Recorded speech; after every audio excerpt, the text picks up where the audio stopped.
Bien, decía que para ganar tiempo, y además porque es de justicia hacerlo, en primer lugar, quiero agradecer muy sinceramente a las entidades organizadoras su amable invitación a participar en este seminario internacional y además a hacerlo aquí en Cartagena y poder disfrutar, poder conocer esta fantástica ciudad y disfrutar del magnífico paisaje cultural y natural que supone. Y muy en particular quería agradecerle al Instituto Distrital para el Patrimonio Cultural porque ha sido él, como institución organizadora, ha sido este instituto quien se ha ocupado de la onerosa carga de desplazarme a mí y de atenderme, además, magníficamente aquí en Cartagena. Bien, el tema que me corresponde desarrollar es el de corrupción urbanística y desgobierno del territorio, un tema que no trata específicamente de la protección del litoral, pero que creo que es uno de los contextos necesarios para cualquier reflexión sobre la protección de los espacios públicos y del patrimonio cultural. Cómo se gobierna el territorio en nuestros países y particularmente cómo se ordenan los usos del suelo a través de la potestad urbanística. Siguiente, por favor. Y para ello, no sé si con, en fin, un punto de ironía, han pedido que venga un español a exponer este tema, concretamente el de la corrupción urbanística y el desgobierno del territorio. Está bien elegido el ponente, no digo por mi persona, sino el que sea de nacionalidad española, porque en España hemos vivido un problema, estamos viviendo un problema que es una auténtica lacra política y social de corrupción urbanística. Ahí me he permitido proyectarles un mapa elaborado por unos geógrafos españoles de la corrupción urbanística en España. Pido disculpas porque no será, sin duda, científicamente del todo riguroso no sería hacer un mapa de la corrupción urbanística en mi país, entre otras cosas porque las fuentes de información que se toman para ello no son sentencias firmes, sino que son casos que han saltado a la palestra, casos de imputaciones que algunas de ellas pueden acabar en un sobreseimiento, en una absolución de los encausados. Pero en todo caso nos da una idea aproximada de la gravedad del problema de la corrupción urbanística y cómo, alcanzando estas dimensiones, afecta al propio gobierno del territorio en mi país. Además, el mapa nos permite extraer visualmente, en un solo pantallazo, alguna idea de la relación que hay entre corrupción urbanística y desgobierno del territorio, porque si se fijan, observarán que los problemas de corrupción se han concentrado en mi país fundamentalmente en el litoral, ahí donde la propia costa y el atractivo turístico que ofrece la costa genera una demanda inmobiliaria, tanto residencial como de segunda residencia, hotelera, etcétera, demanda que a su vez, en fin, fomenta procesos de especulación con el suelo y a la postre, si no hay un debido gobierno del territorio, si no se ejercen debidamente las potestades públicas, degenera todo ello en un proceso de corrupción. Como digo, la corrupción, visto en este mapa, se concentra sobre todo en el litoral y, por supuesto, también en las grandes áreas urbanas del interior de la península. Si me permiten un momento, aunque pierda la megafonía, pero daré un minuto de derroche de voz. Aquí, por ejemplo, se observa perfectamente esta concentración, bien sea en áreas urbanas, bien sea en zonas del litoral. Asimismo, en la tierra de la que soy originario yo, en Mallorca, la isla de Mallorca, donde, por cierto, la oferta hotelera y turística se concentra en la costa sur, que es donde ven la mancha más extensa de corrupción. Algo similar ocurre en las Canarias o en el litoral mediterráneo. Aquí, en fin, se observa un tumor desproporcionado que nos permite avanzar precisamente en esta reflexión sobre la correlación, la relación existente entre expansión urbana y corrupción urbanística. ¿Por qué? Porque pasamos a la siguiente. Deberíamos preguntarnos, antes de analizar, con el tiempo de que disponemos, qué remedios, qué soluciones se pueden poner frente a esta lacra, primero, por honestidad y por coherencia, es necesario interrogarse por las causas que han contribuido a este problema. Solo si diagnosticamos correctamente las causas podremos dar con las soluciones adecuadas.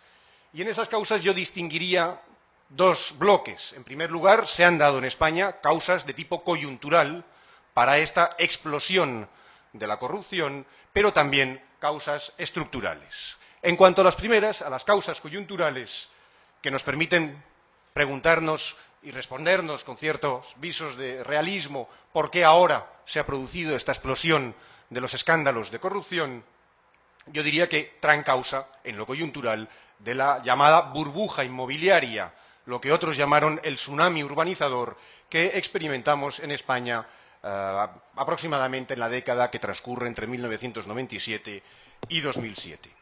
Durante esos 10 años, que entonces llamábamos el milagro español y ahora llamamos la burbuja inmobiliaria, es exactamente la misma realidad. Lo único que ha cambiado es nuestro punto de vista. En esos años, como digo, se produjo un fenómeno sin precedentes de alzas en los precios de la vivienda y del suelo. Los tienen representados en la curva inferior, en rojo, el alza sostenida durante una década de precios del suelo hasta alcanzar niveles del 250%, entre el 250 y el 300% de elevación, y en azul tienen las correspondientes alzas, subidas en los precios de la vivienda. Este aumento de los precios, desafiando las teorías económicas al uso, convivía con un aumento espectacular de la oferta inmobiliaria. En algunos años España llegó a producir, a construir más viviendas que Francia, Alemania y el Reino Unido juntos. Y eso, por supuesto, conllevó también un proceso de urbanización, de artificialización del territorio. En 10 años, de acuerdo con un proyecto de investigación dirigido por la Unión Europea, en España aumentamos un 25%, un 24 y pico por ciento, la superficie artificial respecto de lo que había preexistente. Dicho pronto y mal, en una década hicimos una cuarta parte más de ciudad, si es que a esos procesos de suburbanización difusa, de urban sprawl, se puede llamar hacer ciudad, una cuarta parte más de la que habíamos construido en los 3000 años precedentes, solo en 10 años. Lógicamente, este ha sido un proceso muy irregular. Hay territorios donde se contuvo mucho más por razones de buen gobierno del territorio o por razones físicas, de limitación física. En otros, sin embargo, no fue así. En el gráfico de barras, el diagrama de barras que tienen a su derecha, hay una comparativa entre la evolución durante la década que da de 1990, de acuerdo con la observación del Corinne Lancover, al 2000, una evolución en azul de la población y en rojo del territorio artificial, del territorio urbanizado. Como les digo, hay territorios donde incluso aumenta más la población que el territorio ocupado, pero, en fin, si uno conoce un poco España, sabrá por qué. Se rara, por ejemplo, los dos últimos, Ceuta y Melilla, donde la limitación territorial es evidente porque hay una reja y detrás está Marruecos. Por tanto, es imposible urbanizar más territorio por mucho que crezca, sin tener un conflicto internacional, por mucho que crezca la población. Le sigue alguna comunidad como Canarias, donde más de la mitad del territorio está protegido. Son espacios naturales protegidos y, por tanto, también hay una limitación, aquí ya, en parte política, por decirlo así, no solo física, a la expansión urbana.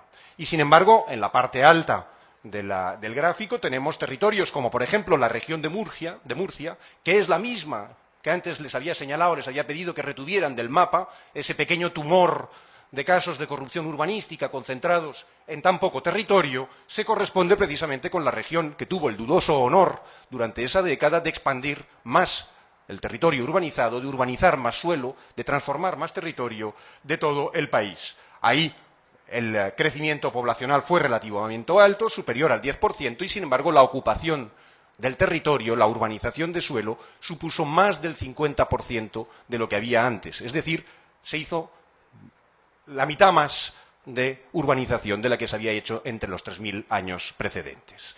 Esto nos ayuda a explicar, en términos, como digo, coyunturales, el fenómeno, el problema que intento abordar en esta ponencia. Pero, como antes les anticipaba, en mi opinión, junto a causas coyunturales, se unen también causas de tipo más estructural, que es preciso combatir si no queremos que se repita un problema como esto tan pronto como se produzca otra coyuntura de aumento de la demanda, tipos de interés bajos, acceso fácil al crédito, como fue la que se produjo entonces. Siguiente, por favor.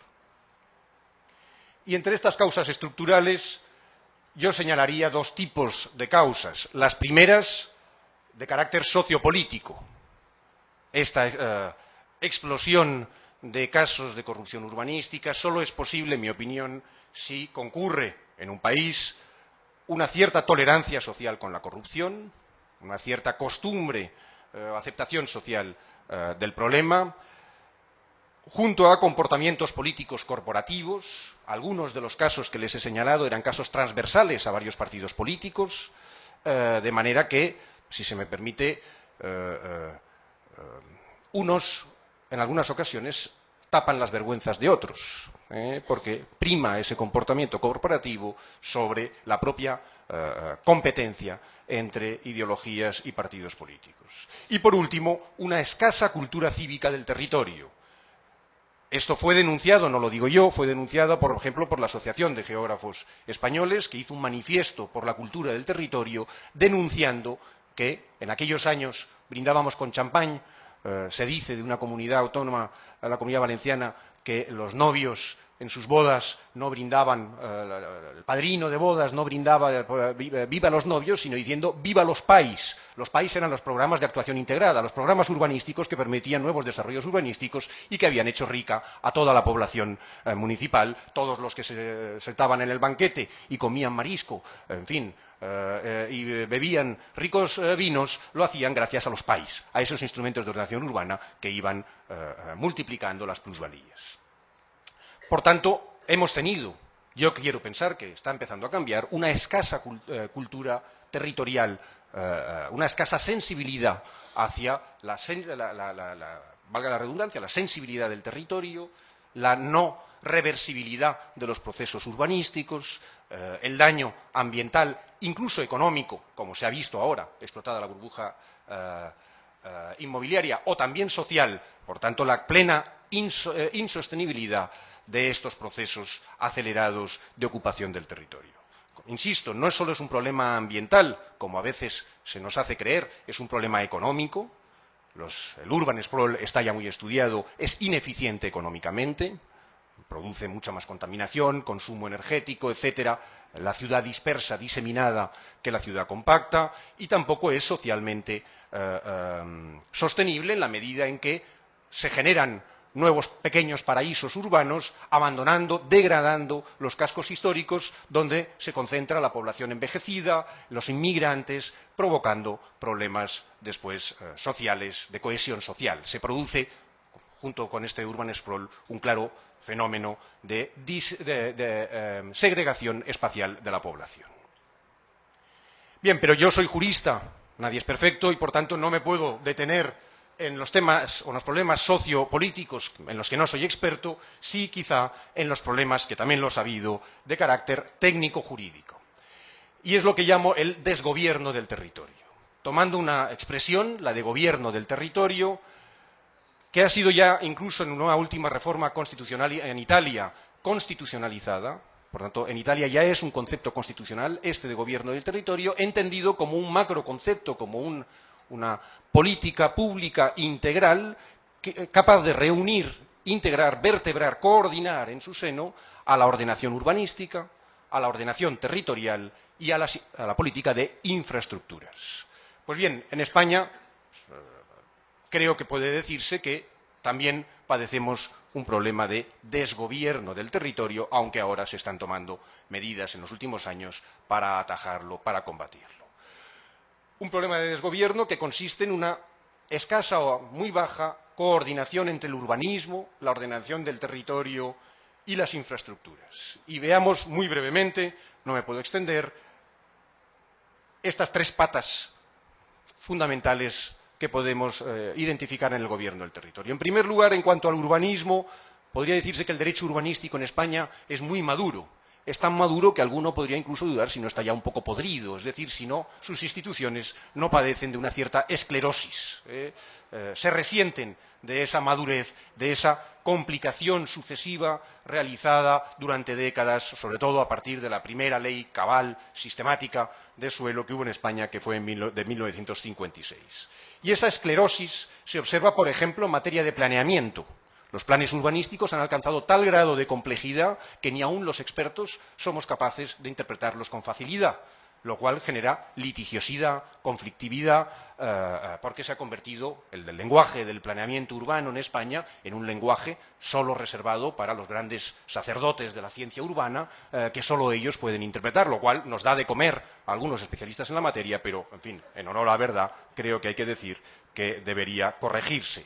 Rigidez también del planeamiento, una escala de planes jerárquica que va descendiendo en escala, en cascada, hasta llegar al instrumento más pequeño, ya operativo, que permite ya ejecutar ese plan, pero desde que se inicia ese proceso de ordenación hasta que culmina pasan una década o más, tal es la complejidad, tal es la sucesión de planes, de manera que cuando hay que ejecutar el planeamiento nunca se adapta la ordenación a la realidad o a los intereses en juego. Por tanto, hay que iniciar un proceso de modificación que, siendo una escala jerárquica la de los planes, obliga a, cuando apruebas el plan parcial, modificar el plan general. Y de nuevo nos ponemos en 3 o 4 años, en muchos casos, de manera que cuando se culmine ese proceso, de nuevo, estaremos en un escenario distinto al de las necesidades en ese momento existentes y vuelta a empezar como, en fin, si esto fuera el mito de Sísifo, ya que hemos hecho alguna alusión a la mitología, podemos seguir con ella, ¿no? Y se siente uno necesitado continuamente de volver a alzar la piedra a la que le ha sido condenado, pero cuando llega arriba, la piedra vuelve a rodar por la ladera y vuelve al principio. Y, por último, un planeamiento abordado con una, en mi opinión, excesiva discrecionalidad. Los juristas sabemos, creo que es un término también utilizado en Colombia, que las potestades administrativas pueden ser de dos grandes tipos, regladas o discrecionales. Son regladas aquellas en las que la norma predetermina la resolución administrativa, predetermina su sentido, de manera que si se dan unas condiciones debe resolverse sí o blanco, y si se dan otras condiciones debe resolverse no o negro, mientras que las potestades discrecionales son aquellas en las que la Administración cuenta con un margen de apreciación amplio, pudiendo tomar muy distintas soluciones. El planeamiento es un caso prototípico, los planes urbanos, de potestad discrecional, y en mi opinión es sano que así sea. Pero igual que, quiero decir, es sano que así sea porque no se puede reglar la potestad de planeamiento. Los intereses públicos y privados a conciliar por razón del territorio son muchos, cambian en el tiempo y, por tanto, no se puede predeterminar por la norma la mejor solución, sino que esa debe resultar del procedimiento de aprobación de los planes. Ahora bien, siendo y debiendo ser una potestad discrecional, esa discrecionalidad no puede realizarse, si se me permite la expresión, a tumba abierta, sin parámetros legales que permitan un control efectivo del ejercicio realizado de la misma. Cosa que ha ocurrido bastante en España. Problemas también de esclerosis en la gestión urbanística. En los años 70 se generó una moda de la colaboración público-privada, que ahora vuelve. Pasa que ahora bajo el más sofisticado término de la Public-Private Partnership, utilizando el inglés, que siempre le da mucho más prestigio a cualquier institución jurídica, que se plasmó, se tradujo en un auge de los convenios urbanísticos, convenios entre la Administración urbanística y los particulares. Y eso se percibía como un gran síntoma de modernidad, abandonar la rigidez, la separación, la contraposición entre lo público y lo privado para buscar una mayor colaboración entre lo público y lo privado. Bien, 30 años después, los convenios urbanísticos en España son, si se me permite la expresión, la bicha, son el ejemplo paradigmático de plasmación documental de la corrupción urbanística. El caso más común de desviación de poder, cuando no, de corrupción pura y dura. ¿Por qué? Porque se ha hecho de manera opaca. En España, hasta hace pocos años, se negociaban y firmaban los convenios de planeamiento, es decir, donde se acordaba entre los propietarios o promotores y la Administración la solución de ordenación, se acordaban sin ningún tipo de publicidad ni participación ciudadana. Por tanto, perfeccionaba el negocio jurídico, incluso se consumaba en la medida que el particular Casualmente, casi siempre se obligaba, a cambio de esa solución de ordenación que a él le interesaba, a darle algo a la administración, por ejemplo, un dinero, o a ejecutar una obra, y eso se hacía antes incluso de que se iniciase el procedimiento de aprobación del plan.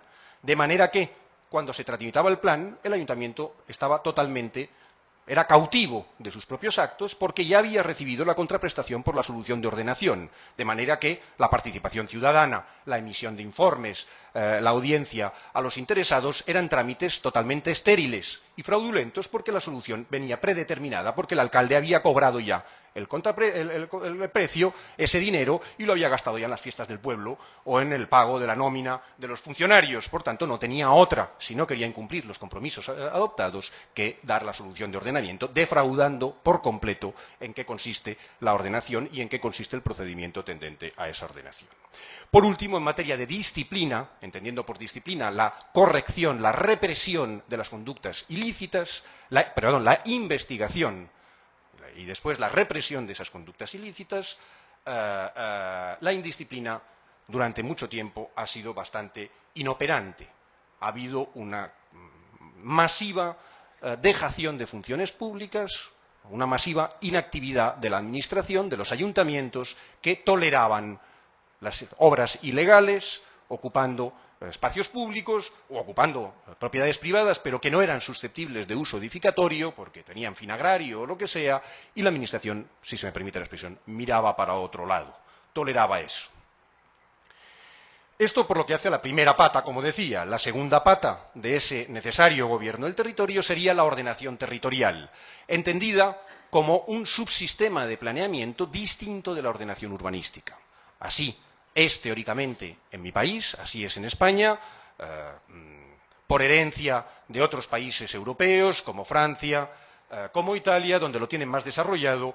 La ordenación del territorio no solo es un planeamiento a una escala superior y de una competencia superior. Los planes urbanísticos son eminentemente municipales, los planes de ordenación del territorio serían regionales o lo que llamamos en España autonómicos, de competencia de las comunidades autónomas. La ordenación del territorio debería ser funcionalmente algo distinto del urbanismo. Y, sin embargo, como no sabíamos muy bien qué era, porque la ordenación del territorio por la primera vez que aparece en el ordenamiento español es en la Constitución del 78, antes lo que había era planes supramunicipales y planes municipales, emerge el concepto, importado sobre todo de Francia, de ordenación del territorio en la Constitución, y las comunidades autónomas, cuando empiezan a legislar en la materia, perplejas, sin saber muy bien qué hacer, empiezan a prever instrumentos de ordenación del territorio que no lo son genuinamente, siguen siendo urbanismo supramunicipal. Cuando, como digo, la ordenación del territorio debería cumplir una función distinta. La ordenación del territorio debe ser un planeamiento no operativo, sino un planeamiento estratégico, un sistema de planes estratégicos de conciliación a gran escala de los intereses en juego, con determinaciones, como digo, estratégicas, pero de segundo nivel, de segundo grado, a operar a través de los planes inferiores, de los planes urbanísticos, y cuyo fin último debería ser el equilibrio territorial. Como les digo, no siempre se ha hecho así. En España se han aprobado por sedicentes planes de ordenación del territorio, por ejemplo, un campo de golf con una urbanización residencial alrededor, cosa que es objeto típico de un plan parcial en desarrollo del plan general. Pero claro, invocando la existencia de intereses supramunicipales, a la comunidad autónoma le era más fácil invocar un instrumento propio, como un plan de ordenación del territorio, que no un instrumento municipal, y por tanto se realizaba así. A través de, como digo, de planes llamados de ordenación del territorio, se ha hecho muchas veces no genuina ordenación del territorio, sino otra cosa, sino un urbanismo igualmente operativo, pero a nivel supramunicipal, pervirtiendo el concepto mismo.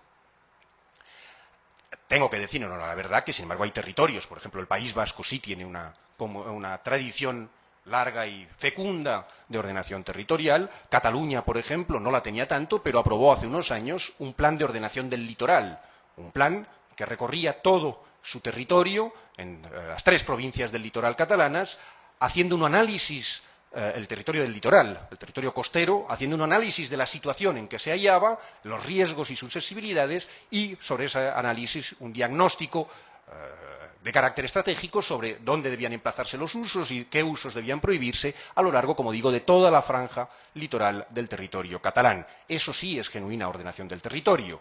Preserva, o en su caso permite, la transformación del territorio después de un análisis y deja después el desarrollo y la ejecución de eso a los planes inferiores.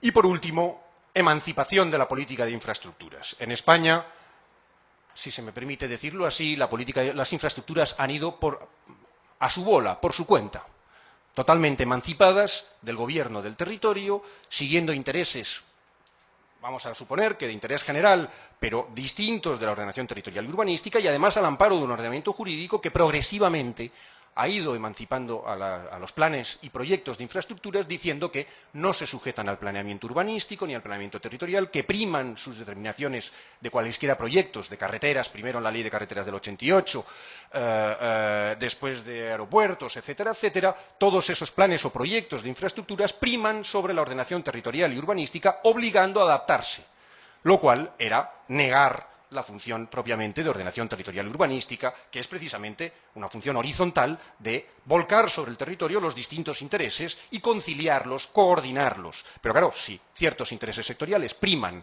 sobre cualquier consideración holística, sobre cualquier consideración horizontal, pueden ocurrir cosas extrañas, como de hecho han ocurrido en España. Siguiente, por favor. En España, por ejemplo, durante esos años entonces llamados del milagro, hoy llamados de la burbuja, hemos hecho aeropuertos que no tienen un solo usuario. Hemos hecho un aeropuerto en Ciudad Real cuyo único usuario que yo conozca ha sido Pedro Almodóvar, el director de cine, que rodó su última película aprovechando este magnífico set de rodaje vacío por completo porque no hay una sola operación de vuelo en todo el aeropuerto. O hemos hecho otro aeropuerto, el de Castellón, donde el único uso conocido, pese a haber terminado hace unos años, eran hacer pruebas coches de carreras, porque lo toleraba así el gerente del aeropuerto que previamente había sido el presidente de la Diputación Provincial, que aprobó el propio aeropuerto, y que en su inauguración fue grabado por la televisión cuando le decían los abuelos, qué chulo, los nietos, a los que invitó, por supuesto, para algo era su aeropuerto, los invitó a la inauguración y le decían, abuelo, qué chulo, y dijo, ¿os gusta el aeropuerto del abuelo? Por tanto, él mismo asumía que era de su propiedad, aunque había sido hecho con dinero de todos los castellonenses y todos los españoles. O, por ejemplo, la autopista Vera-Cartagena, una autopista de peaje cuya concesionaria ya está en concurso de acreedores porque tampoco es apenas transitada y de las, creo que son 14 salidas que tiene, 11 dan a suelo agrario. No sé si es para, en fin, las comunicaciones de las vacas o de la alfalfa o qué. Evidentemente, sobre ese suelo circundante a la autopista habían tomado posición ya promotores inmobiliarios porque eso está junto al litoral y que tenían intereses en su transformación. O, por ejemplo, la famosa actuación urbanística de Seseña, esa que tienen aquí a la izquierda, con todas esas grúas, proyectada para unas 40.000 personas en medio de un páramo, en medio de la nada, pero situada como un racimo de uvas junto a la rama, ubicada junto a una autopista de peaje que ven ustedes al lado, también la verán vacía porque tampoco es muy transitada y también su concesionaria está ya en concurso de acreedores. Esa autopista de peaje era la que permitía adosar a la misma, porque conectaba con Madrid, una enorme promoción inmobiliaria, como digo, de 40.000 habitantes en un municipio que no tenía más de 5.000 o algo así previamente. Bien, ¿cómo corregir estas patologías que espero haber hecho evidentes? El tiempo se me agota, pero al menos 5 minutos. La solución más inmediata es, además creo que mientras no me saquen tarjeta amarilla o tarjeta roja, yo puedo seguir hablando, ¿no? Bien, pues así lo haremos. El remedio más evidente e inmediato es acudir al derecho penal, acudir a la represión penal. Y así se ha hecho también en España.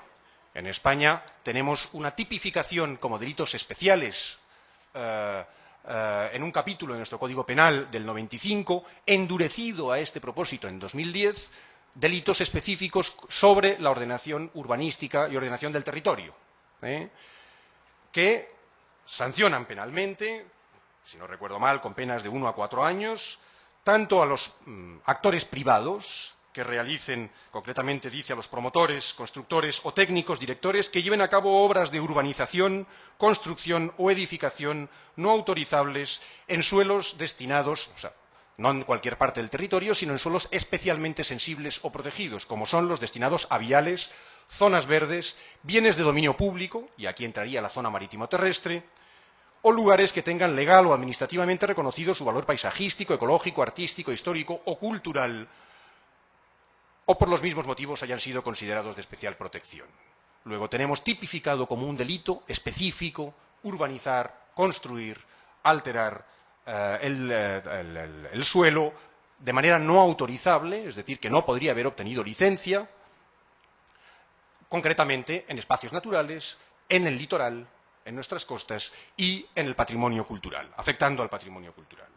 Cometen también delito, y así está específicamente tipificado como un tipo de prevaricación especial, los funcionarios y autoridades públicas, no solo los que resuelvan o voten favorablemente las licencias correspondientes o la aprobación de los proyectos, de los planes urbanísticos, de los proyectos de reparcelación, proyectos de urbanización, es decir, de todos los instrumentos urbanísticos, sino que también cometen delito los técnicos que informen favorablemente la aprobación de esos instrumentos, por tanto, los juristas o arquitectos que emitan respectivamente informe jurídico o técnico favorable a esos instrumentos ilegales.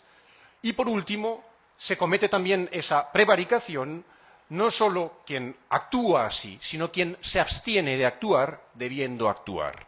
Se incluye también, se tipifica como delito a quien silencia, a las autoridades o funcionarios que silencien la infracción averiguada con motivo de una inspección u omitan la inspección obligatoria. Es decir, aquellos que se comportan como los tres monos, ni oyen, ni ven, ni hablan, eso es también ahora está tipificado desde el 2010 como un delito sobre ordenación territorial y urbanística. Además, se ha creado, a partir de 2006, una Fiscalía Especial con rango de Fiscalía de Sala, dependiente directamente del Fiscal General del Estado, dedicada a los delitos contra el medio ambiente y la ordenación territorial y urbanística, y eso ha generado una reacción judicial penal frente a los problemas de que les hablaba. En mi opinión, incluso una sobrereacción. Les anticipo mi opinión personal, el derecho penal no es la solución a un problema estructural. La reacción penal, la condena penal de los infractores es necesaria llegado a este punto, evidentemente, es necesaria, pero no es suficiente. Y, por tanto, no podemos confiar en el derecho penal para resolver problemas de gobierno o de políticas públicas.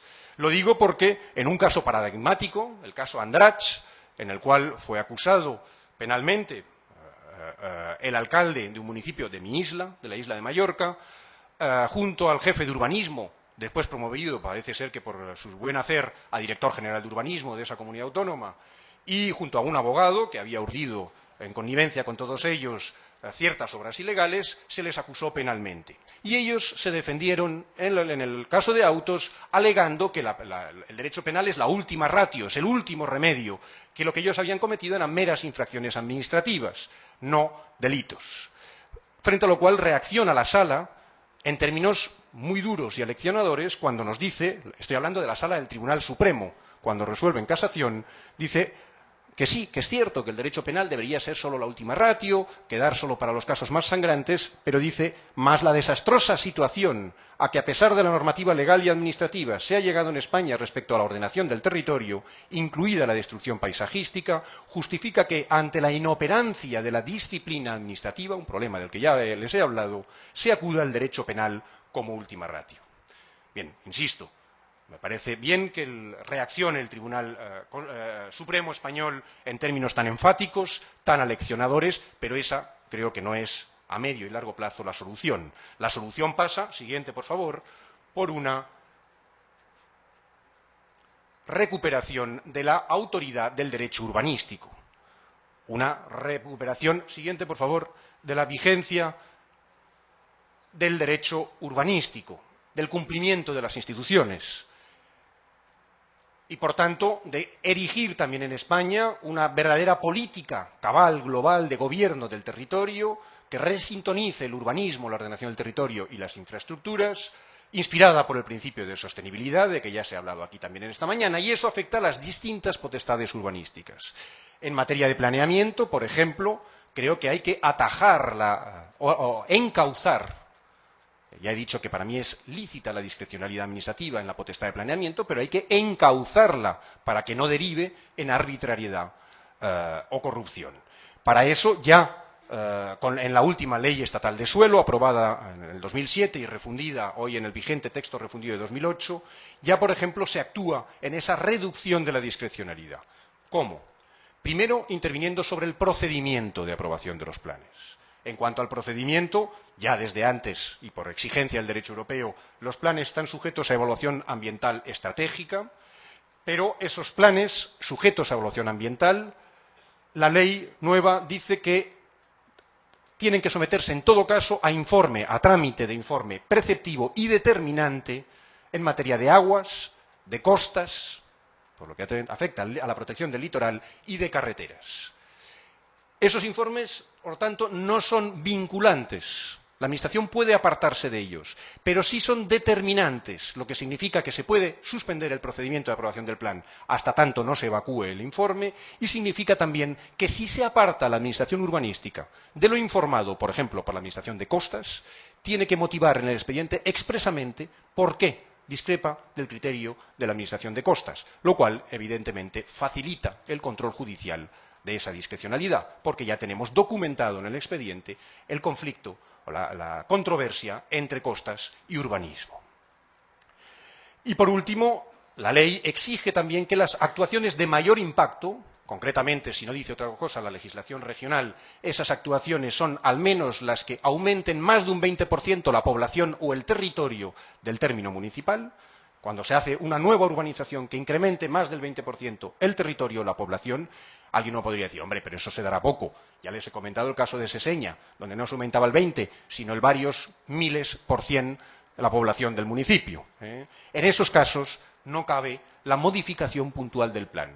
La ley exige que se haga una revisión cabal de todo el instrumento, se reconsidere todo el modelo territorial del planeamiento, no cabe parchear, hacer modificaciones puntuales para las actuaciones de mayor impacto. A estos límites o cauces procedimentales, la ley le añade también límites sustantivos. Por ejemplo, a partir de la ley del 2008, está prohibido reducir la superficie de espacios naturales protegidos si no es, dice la ley, por su evolución natural científicamente demostrada. Es decir, que la protección de un espacio natural ha producido un efecto de blindaje pro futuro que ya sale de la ponderación propia de la discrecionalidad y ya no cabe retraer, regresar ese espacio protegido al tráfico inmobiliario o al tráfico, a la transformación urbanística, salvo que sea por causa de su evolución natural del propio espacio, que haya perdido, natural o espontáneamente, los valores que lo hicieron merecedor de protección. Por cualquier otra causa, y desde luego singularmente en caso de incendio, por ejemplo, es imposible introducirlo en el tráfico mercantil, jurídico de la urbanización. En tercer lugar, la ley opera sobre la sujeción a fines y exige que la ordenación urbanística, dice la ley, es una potestad pública no susceptible de transacción y cuyo ejercicio debe motivarse expresamente, especificando a qué intereses generales sirve el ejercicio de la discrecionalidad operado en el caso concreto. Por tanto, ahora la memoria o informe justificativos del plan tienen que expresar qué ponderación de intereses generales ha hecho y cómo hay congruencia entre esa ponderación y el resultado de ordenación del emergente. De nuevo, otro título que permite un mayor control judicial. No es nada inhabitual en España que los tribunales suspendan o anulen planes urbanísticos por defecto de motivación. De hecho, en Madrid, el Tribunal Superior de Justicia de Madrid ha anulado ya varios ámbitos del Plan General de Madrid por falta de motivación o por incongruencia entre la motivación y la ordenación adoptada. Tan es así, si me permiten la anécdota, que en Madrid hay una plaza en un barrio pobre de Madrid, en el barrio de Orcasitas, llamada la Plaza de la Memoria Vinculante. Y alguien podría decir que es una evocación poética, la memoria de las personas. No, no, no. Se refiere a una victoria que tuvieron los vecinos de Orcasitas frente al ayuntamiento porque colaboraron y participaron en un plan de realojo para suprimir las infraviviendas, las chabolas y retornar después al barrio construido, como se decía en la memoria del plan, y después resultó que el plan no preveía el retorno. Es decir, los había echado para hacer viviendas de mejor estrato social y no preveía su retorno. Lo impugnaron ante la Sala y la Sala, por incongruencia con el plan respecto de la memoria, porque la memoria sí incluía ese retorno, anularon el plan. Tal fue la euforia de los vecinos que hay que reconocer que en un gesto elegante el ayuntamiento nombró a la plaza central de ese barrio plaza de la memoria vinculante, porque la memoria había salvado su retorno al barrio. Y por último, bueno, y ya lo he dicho, su sujeción como potestad no susceptible de transacción. Eso significa, potestad no susceptible de transacción, que claramente a partir de esta ley, y así lo han dicho algunas leyes de su desarrollo, como por ejemplo la Ley de Madrid del 2001, ya no caben los convenios de planeamiento. La Administración ya no puede obligarse con un particular a una determinada solución de ordenación urbana, porque eso defrauda el procedimiento y defrauda la objetividad en la persecución de los intereses generales que debe seguir la Administración. De manera que la Administración puede seguir firmando convenios de ejecución del planeamiento, pero no convenios que tengan por objeto una solución de ordenación. Eso no puede pactarse con un particular, con un interesado, eso tiene que resultar solo de un procedimiento con participación, con publicidad, con objetividad. Siguiente y última. Perdón, no, ¿puedo volver a la anterior? Nos hemos saltado una que se refería a la disciplina, que parece que se ha perdido por el camino. También en materia de disciplina se están introduciendo cambios. Particularmente, y con esto terminaré la reflexión jurídica, se está abriendo un camino en España, ya no tanto con la ley estatal de suelo, cuanto con ciertas regulaciones regionales para elevar la competencia de disciplina urbanística. ¿Por qué? Porque lo que caracteriza a los ayuntamientos es la proximidad a los ciudadanos. Y eso, y su legitimidad democrática, exige que tengan participación y un protagonismo muy fuerte en el planeamiento urbano y en la gestión urbanística. Pero ya no requiere que tengan el mismo protagonismo en la disciplina urbanística. Es difícil que un alcalde actúe con rigor y con objetividad, reprimiendo obras ilegales, ordenando su demolición, cuando quien ha ejecutado esa obra es su primo, su cuñado, un militante de su partido, su vecino, viejo amigo suyo, y juegan al mus o al dominó todas las tardes en el bar. Luego aquí la proximidad, que es el gran valor de la administración local, creo que es contraria a la eficacia de la potestad de disciplina. Por eso es conveniente elevar la competencia en materia de disciplina. En España se ha hecho ya en la mayoría de comunidades autónomas, al menos subsidiariamente, en caso de inactividad de los ayuntamientos, se atribuye la competencia para reaccionar y, por tanto, para abrir expediente sancionador o de legalización de esa obra ilegal a las comunidades autónomas, al ente, por tanto, regional, o, en otros casos, directamente se ha creado una organización supramunicipal de disciplina urbanística y territorial. Por ejemplo, empezó haciéndolo Canarias. En las Islas Canarias, la ley previó un organismo consorcial de nivel regional en el cual los ayuntamientos que quisieran podían voluntariamente incorporarse a ese consorcio y poner en mano común, en manos de ese consorcio, sus potestades, sus competencias de disciplina urbanística. Ni que decir tiene que la mayoría de alcaldes lo hicieron, porque estaban encantados de desapoderarse de la disciplina urbanística y quitarse la presión de que si actuaban perdían las elecciones y si no actuaban podían acabar ante el fiscal o ante el juez porque cometían delito, como he dicho antes, por inacción, por no inspeccionar o no sancionar. Ante esa opción entre Scylla y Charybdis, prefieren poner en mano común en un organismo supramunicipal la potestad de disciplina urbanística. Este ejemplo, yo creo que interesante, de Canarias se ha reproducido después en Galicia o en Mallorca, que han creado también organismos de disciplina territorial y urbanística similares. Concluyo ya. Y así no tienen que sacarme tarjetas de ningún color. Hasta aquí he hecho un análisis técnico-jurídico, porque es el campo de mi especialización, pero me parece evidente que no puede corregirse adecuadamente una situación como la que he descrito, que hunde sus raíces también en aspectos sociopolíticos, sin una cierta consideración también del tipo sociopolítica. Es más, el propio Tribunal Supremo, que ha endurecido su jurisprudencia en materia de disciplina urbanística, que hace unos años decía que la demolición era potestativa de las obras ilegales, en la ponderación entre el daño que podía producirse la demolición y el daño que podía producirse de mantener la obra en alto, y, por ejemplo, consideraba la existencia de terceros de buena fe que hubieran adquirido la vivienda sin haber concurrido a la infracción urbanística, etcétera. El Tribunal Supremo, en su Sala Tercera, ha endurecido esta jurisprudencia y ha dicho no, la demolición es preceptiva, es necesaria, porque, ha dicho en una sentencia, la nueva realidad jurídico-social, caracterizada por la mayor sensibilidad y protección jurídica nacional e internacional del medio ambiente en sentido amplio, así como la reiteración de situaciones de indisciplina urbanística que se han ido produciendo, así lo exigen. Por tanto, nuestro Tribunal Supremo ya ha tomado conciencia de que debe ser más duro en la aplicación del derecho, porque la aplicación del derecho tiene que adaptarse al tiempo, no solo jurídico, sino también político, en que ese derecho ha de ser aplicado. Y los tiempos hoy son de una demanda cierta de saneamiento de nuestra política respecto a la corrupción. Ahí tienen el dato del barómetro del Centro de Investigaciones Sociológicas Español. La corrupción y el fraude, en una pregunta que se hace trimestralmente en el barómetro de nuestro Centro de Investigaciones Sociológicas, se pregunta cuáles son, a su juicio, los 3 principales problemas de este país. Bueno, pues cuando se preguntaba esto, en julio de 2002, la corrupción y el fraude eran respondidas como tal, como uno de los 3 primeros problemas, por un 0,8% de la población, lo cual representaba que era el tercer problema para los españoles. 3 años después, el 0,4, 25º problema. 3 años después, el 0,8, 21º problema. Pero esta situación está cambiando mucho.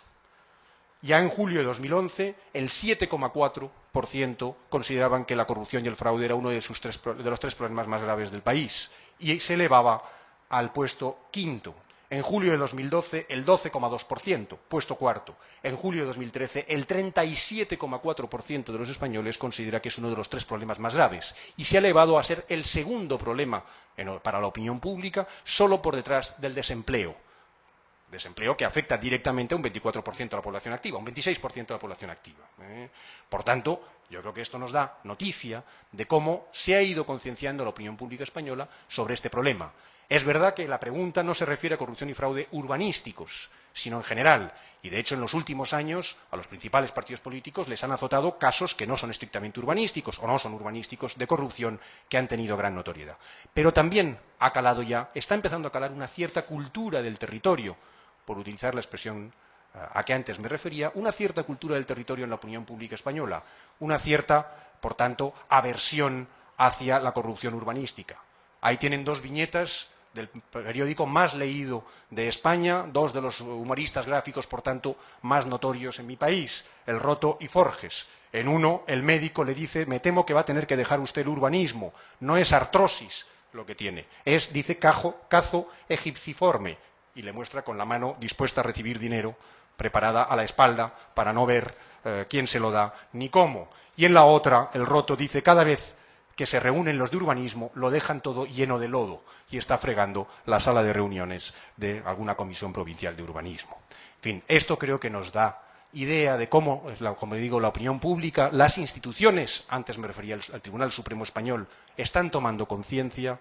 Esta es una realidad que ya produce repudio social y repudio institucional, con un endurecimiento, por ejemplo, de la jurisprudencia. Por eso, si he empezado agradeciendo la invitación a sus organizadores, no puedo sino concluir felicitando a los organizadores por este evento en el cual se trata de tomar conciencia entre todos y sobre todo entre las principales instituciones públicas concernidas sobre los problemas de desgobierno del territorio, concretamente en lo que pueden afectar a baldíos, a territorios o terrenos de espacio público, de uso público o al patrimonio cultural.